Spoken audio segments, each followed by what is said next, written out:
En 95.9 Cámara FM llegó el momento de las noticias. Con el patrocinio de Almacenes Éxito presentamos el Noticiero Económico Antioqueño. Información local, nacional e internacional a la altura de todas las cabezas. Noticiero Económico Antioqueño. Desde 1975 dice cómo marchan los negocios. Director J. Enrique Ríos.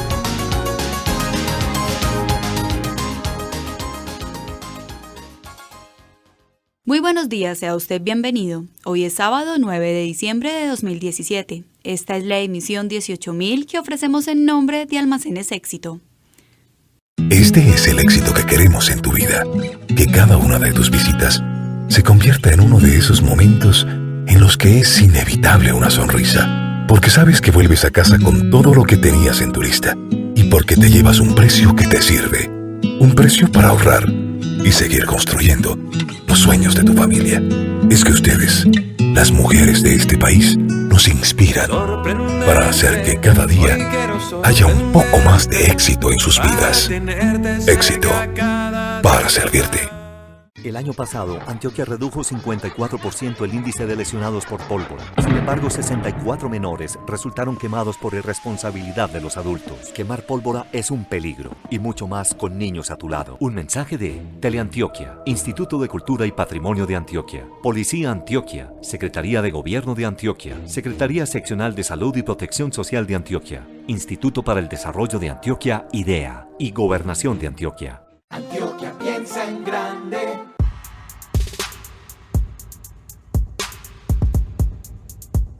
Te tengo un plan. Encontrémonos en el Parque Navidad con Fama, un espacio para estar con los amigos que hace rato no vemos, disfrutar con la familia y agradecer lo bueno que nos pasó este año. Me apunto, vamos. Listo, nos vemos esta tarde a partir de las 5 en el canal Parque Telemedellín. Nos vemos en el Parque Navidad con Fama. Con Fama, vigilado supersubsidio.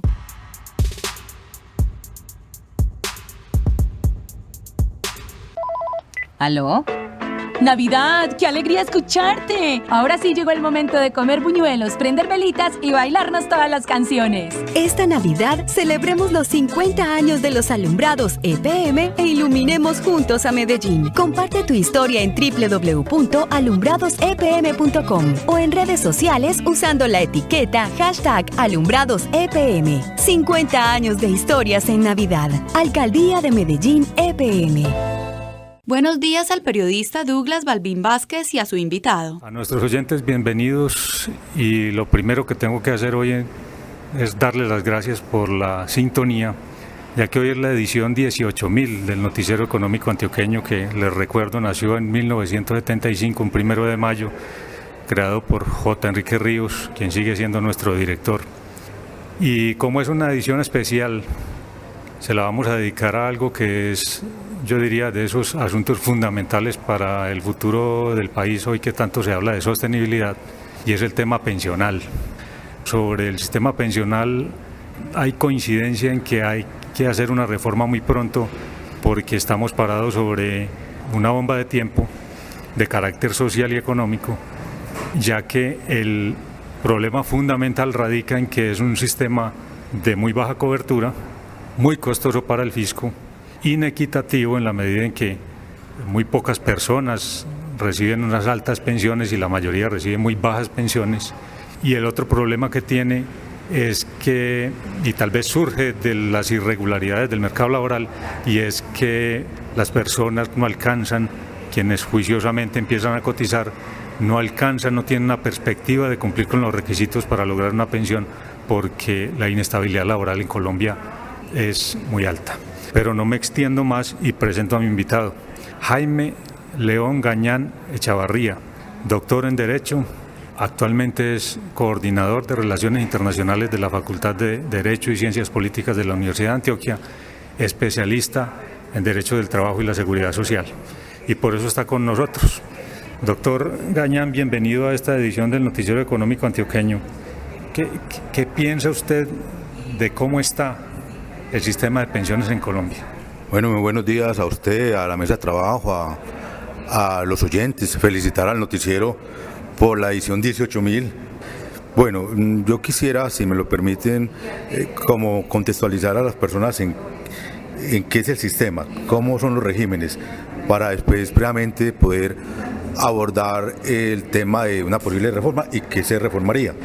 Entonces empecemos por decir que la Ley 100 del 93, del 23 de diciembre, uno de los temas grandes que trajo, que cambió, que reformó, fue previamente el Sistema General de Pensiones. Igual lo hizo en su momento con el Sistema General de Seguridad Social en Salud y con el Sistema General de Riesgos Laborales. Pero un punto clave de la reforma de la Ley 100 fue el de pensiones, toda vez que, y lo que digo luego lo conectaré para lo de la reforma, porque en ese momento histórico, entonces, el sistema pensional que había, que era fragmentado por un lado, por el otro lado estaba el sector público, estaba el privado, si mal no recuerdo habían aproximadamente 1.200 formas de pensionarse, dependiendo de cada sector, dependiendo de la entidad. Entonces, una de las cosas que la reforma en ese momento trató de hacer fue precisamente unificar, por un lado, por el otro lado, casualmente, tocar el tema de la cobertura, que en ese tiempo, si mal no estoy, era el 21% de cobertura, con muy baja, no solamente con muy baja cobertura, sino con muy bajos el número de pensionados, con algunos problemas también de equidad, con algunos problemas también de sostenibilidad. Entonces la Ley 100 trajo lo que llamó, reitero, el Sistema General de Pensiones, que a su vez introdujo un sistema dual o mixto, pero excluyente. Y en ese sistema dual o mixto, pero excluyente, trajo dos regímenes. Lo que hoy se llama el régimen solidario de prima media con prestación definida, que es de naturaleza pública, es un fondo común, hoy en cabeza básicamente de Colpensiones, aunque hay otras entidades todavía como la OGPP, pero básicamente Colpensiones, y el de privado, que se llama régimen de ahorro individual con solidaridad privado, lo manejan las entidades privadas como las administradoras de fondos de pensiones, y tiene una gran diferencia los dos regímenes, y uno es que prima media depende de lo que se llama en el mundo y se ha llamado hace mucho tiempo en la seguridad social en el mundo y en Colombia, de la solidaridad. Y esa solidaridad tiene un apellido que es la solidaridad intergeneracional. Entre otras cosas significa que los aportes que hacen las personas realmente es para el fondo común, y de ese fondo se pagan a las personas que ya están pensionadas. Es una solidaridad, reitero, donde nace lo que llaman los sistemas de reparto o reparto simple, como es el de régimen solidario de prima media con prestación definida en Colombia. Y el RAIS obviamente es un fondo de cada persona, es privado, es su ahorro pensional. Ahí no existe en comienzo la solidaridad en el sentido que lo hablamos en el régimen de solidario de prima media. Hay una solidaridad en el sentido de que los que tienen un ingreso base, cotización mayor de 4 salarios mínimos legales, aportan un porcentaje para el fondo de solidaridad, pero en cuanto a la pensión como tal, es su propio ahorro pensional, que es la sumatoria de los aportes obligatorios, los aportes voluntarios, porque ahí se permiten, el bono pensional si se tiene, y los rendimientos. La gran diferencia entre los dos es que en solidario de prima media con prestación definida, los requisitos hoy en día son edad y semanas cotizadas. Y la edad hoy, como sabemos, para las mujeres son 57, para los hombres 62, y tener un mínimo de 1.300 semanas cotizadas. Y de ahí en adelante, dependiendo de eso, se otorga previamente el porcentaje de la mesada de acuerdo al ingreso base de liquidación, que es el promedio de los últimos 10 años, y que en prima media puede llegar hoy, si no hay transición y eso, hasta el 80%. En cambio, en el RAIS depende del capital. Y el capital promedio, porque no es universal, no se puede decir para todas las personas, el promedio de una persona sin beneficiarios o sin hijos menores o con personas beneficiarias en estado de situación de discapacidad, o con una cónyuge o una compañera joven, o al revés, un compañero o cónyuge joven.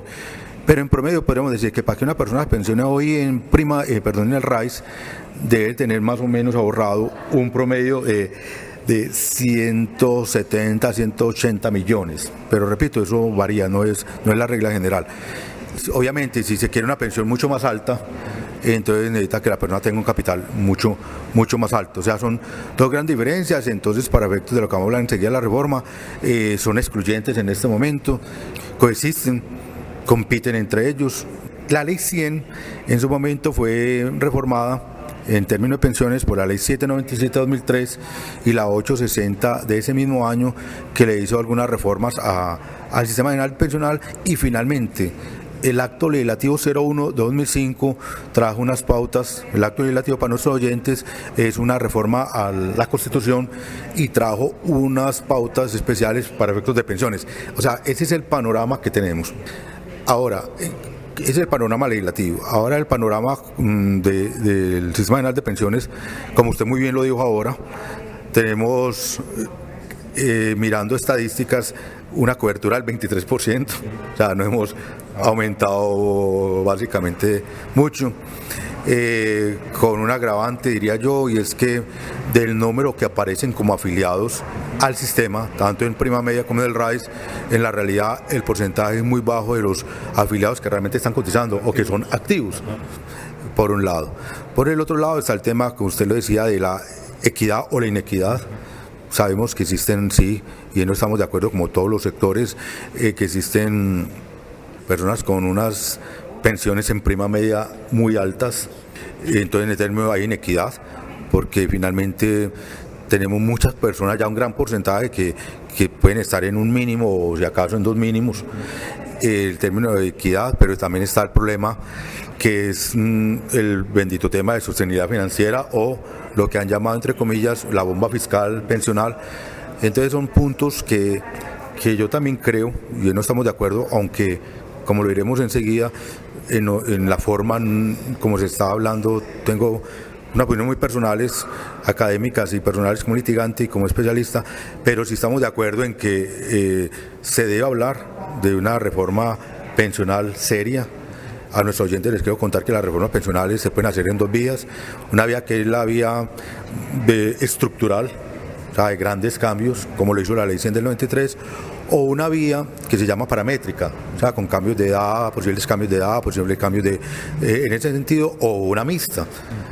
Pero lo que sí sabemos es que Colombia en este momento, y uno le diría, como le estamos diciendo por todos medios a nuestros candidatos, que si bien eso no da votos, que si bien no es popular hablar de eso, son temas que, como usted muy bien lo decía ahora, deben ser hablados seriamente por los candidatos a la presidencia de nuestra república, porque son temas que seguramente el que quede va a tener que afrontar, diría yo, salud, obviamente pensional, el tema laboral. Hasta ahí, entonces, es como la parte general de lo que podríamos decir el panorama de pensiones. A ver, doctor Jaime Gañana, a ver, aprovechando estos 10 minutos que nos quedan, ya está planteado el panorama, ya está planteado cuál es el problema. Usted hablaba ahorita de que falta una reforma pensional seria, y ya ese término dice mucho. Seria quiere decir ¿qué? ¿Qué es lo que hay que tocar? Si es mixto, o si es estructural, o si es paramétrica. ¿Cuál es la idea que usted maneja? Bien, entonces podríamos hablar de una segunda parte, que es como cuál podría ser la propuesta. Ahí tendría que empezar haciendo una introducción en tres sentidos. La primero es que la reforma pensional seria significa que debe estar basada en el concepto claro y pacífico de que la pensión es un derecho fundamental, que no es un derecho de segunda generación, no es un derecho típicamente prestacional, sino que tiene la categoría de un derecho fundamental, y eso yo creo que para una reforma se debe tener en cuenta, porque eso es innegociable. Lo segundo, en mi parecer, obviamente respetando criterios, es que la reforma hay que hacerla entre los actores que manejan y que saben del tema, en el sentido de los actores sociales, los actores políticos, los actores económicos, los actores obviamente administradores. Y eso es para decir que una reforma seria no puede salir de un solo grupo o de una sola persona, como a veces han salido las normas.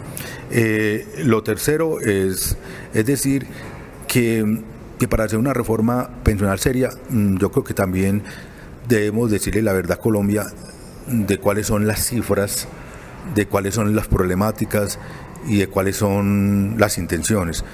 Eso es para decir lo siguiente, y es que yo estoy de acuerdo que existe una problemática fiscal grande, obviamente eso es inocultable, pero también debemos recordar como historia, como pueblo, como república, que es que la problemática financiera no necesariamente ni es toda por la gente que gana esas grandes grandes valores de mesa pensional, con los cuales obviamente en su momento la ley lo permitió, con lo cual uno no estaría de acuerdo, pero son derechos adquiridos.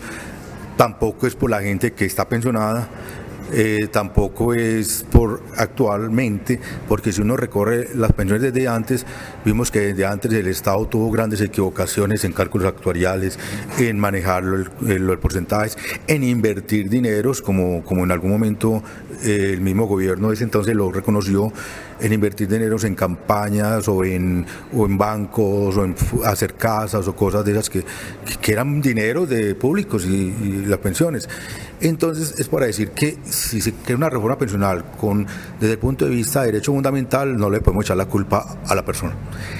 La otra introducción para una reforma seria pensional es para decir que lo que les decía, que no puede ser hecha por un solo actor.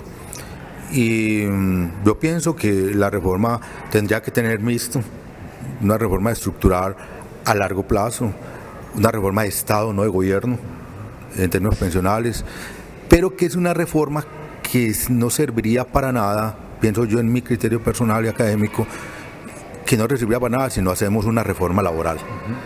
O sea, porque podemos, pienso yo, echando a veces cuentas como se dice, si en este momento inclusive rebajáramos edad o rebajáramos semanas, hiciéramos una cosa bien loca de decir, bueno, vamos a rebajar eso, aún rebajando la gente no se pensionaría. Porque es que la problemática que aparece de fondo es que las personas con el tipo de contratos que existen en Colombia, con la temporalidad que existe en Colombia, decíamos ahora para empatar con lo primero de que un gran número de afiliados son inactivos, no porque quieran, sino porque no tienen forma de cotizar. Entonces un sistema donde la gente no pueda cotizar por esa temporalidad o porque tienen contratos disfrazados por vía de tercerización o de prestación o cualquier cosa de esas, si la gente no puede cotizar, entonces nunca va a haber ni sostenibilidad financiera, por un lado, ni va a haber la densidad de semanas o de cotización o de capital necesario. Entonces yo creo que una de las reformas estructurales de la pensión va a acompañar una reforma estructural laboral, porque si no, yo diría que en 10, 15 años estamos lo mismo. Otra introducción que uno podría hacer en el tema de la reforma, o para una reforma seria, es ver lo que usted dijo muy bien, y es que la población colombiana tiende a envejecer, o tendemos a envejecer, y es posible, como lo han mostrado en las pirámides demográficas, que en el 2030, 2050 o más van a haber muchas personas adultas mayores en Colombia. Pero ahí es donde yo me devuelvo a lo del derecho fundamental, y es que una reforma de un sistema pensional también tiene que entender que la reforma es para que el sistema pensional pensione, porque nada nos ganamos hacer una estructura de un sistema pensional sólido en términos económicos, de lo cual yo estoy de acuerdo, no estoy en desacuerdo que no haya solidez económica, sino que si hay solidez económica es para que realmente pensione.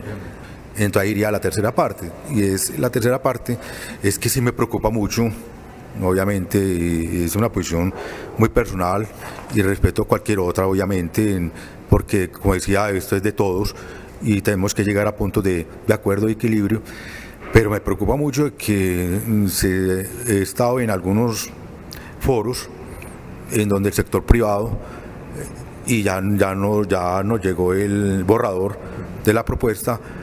Entonces me preocupa mucho en varios sentidos. Uno, que esa propuesta parezca ser la predominante y la hegemónica. Creo que estamos hablando de la propuesta de ANIF. De ANIF y la de Asofondos, exactamente. Que sea la propuesta económica predominante, de que, como decía ahora, nos digamos datos serios, y entre los datos, lo poquito que yo he podido leer y estudiar, esa bomba fiscal que se le atribuye a prima media no es toda de prima media. Es decir, ahí hay datos que a la gente hay que decirle que hay un porcentaje alto, lo cual no significa que sea bajito en general, pero que hay un porcentaje alto de sostenibilidad en cuanto a lo que es magisterio, lo que son militares, lo que son policías, que lo están colocando como si fuera parte de prima media. Y el régimen de prima media, para nuestros oyentes, decíamos ahora, es un régimen del Sistema General de Pensional, pero no todas las personas en Colombia estamos en el Sistema General de Pensiones, porque hay otras personas que, según el artículo 79 de la Ley 100 del 93, están exceptuadas. ¿Exceptuadas qué quiere decir? que tienen derecho a pensión pero que no están en el sistema, como por ejemplo militares, policías, magisterio y algunos otros. Entonces esos valores no se pueden juntar en la misma fondo de prima media. También hay estudios hoy del externado de hace muy poquito que demuestran que el apoyo de solidaridad a las grandes pensiones no son tan altas como se nos está diciendo. O sea, que sí hay obviamente una inequidad, pero que no es tan alta como nos la están haciendo ver en el medio. Entonces una reforma seria tiene que empezar por sentarnos ahí. Lo tercero es ya muy personal, en términos académicos, es que yo creo que un país como Colombia no aguantaría en estos momentos históricos solamente teniendo capitalización individual de ahorro en términos del régimen del RAIS. Yo creo que Colombia tiene que transitar todavía por una historia económica, política, de reformas laborales y todo, puede ser que no sea compitiendo entre sí, pero sí, hombre, en términos de que permanezcan y que no sean excluyentes, puede ser una de las formas. Inclusive se ha hablado en algún momento de pilares. Pilar solidario. Pilar solidario con el pilar de RAI, podría ser.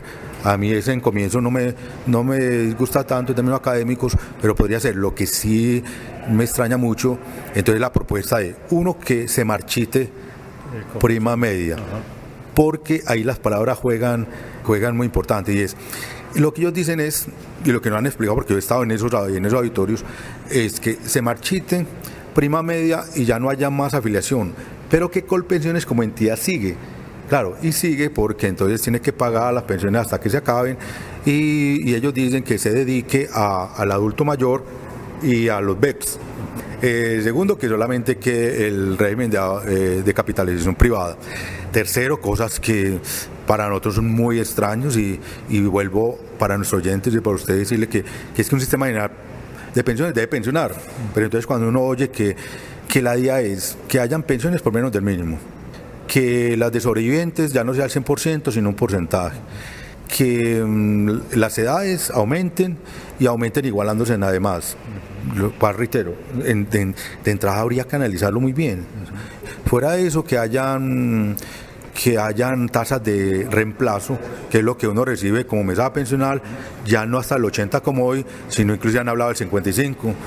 Fuera de eso, que se tengan en cuenta otras condiciones de aportes. Es decir, se pone a pensar uno en ese panorama futuro con ese tipo de propuestas, y uno dice, bueno, vamos a tener un sistema pensional fuerte, yo diría muy fuerte para el negocio económico, pero que puede pasar que en el 2030, 2050, entonces haya otra vez mucho adulto mayor sin pensión porque no logran el capital, o con devoluciones de saldos, ¿sí? Les devuelven la plata, pero obviamente no es lo mismo tener 150 millones que tener una pensión.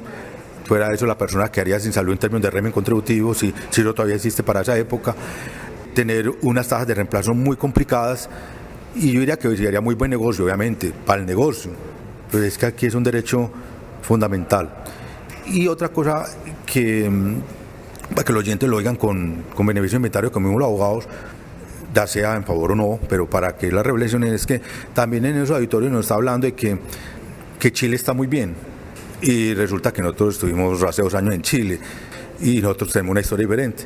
Tenemos una historia de que en términos de ellos, de los propios chilenos, inclusive el ministro nos decía en ese tiempo que estaban reventados socialmente solo con el RAI. De hecho, Chile tuvo que volver a pilares solidarios, y es posible que haga otra reforma en ese sentido, y que entonces tienen tasas de reemplazo del 30-35, la mayoría sin la pensión y no con la devolución de saldos. Entonces en los auditorios se nos han dicho que Chile está bien, y Chile es la muestra de lo que podría pasar en eso. Y para terminar, por efectos pedagógicos, si uno se mete a internet o busca hoy ese tipo de propuestas, normalmente prima media ya no aparece como régimen solidario prima media. Extrañamente ese término de solidario en términos intergeneracional se ha desaparecido. Y yo creo que en un país como Colombia, en términos históricos, políticos, sociales, de seguridad social, la solidaridad internacional debe todavía permanecer, porque es que no somos, como dicen en los mismos auditorios, no somos Dinamarca en esos términos, pero tampoco podemos decir que como no somos Dinamarca, entonces no podemos esperar un país que creo que no lo merecemos, con una cultura de la seguridad social, y quiero recalcar aquí del ahorro, que me parece interesante el ahorro.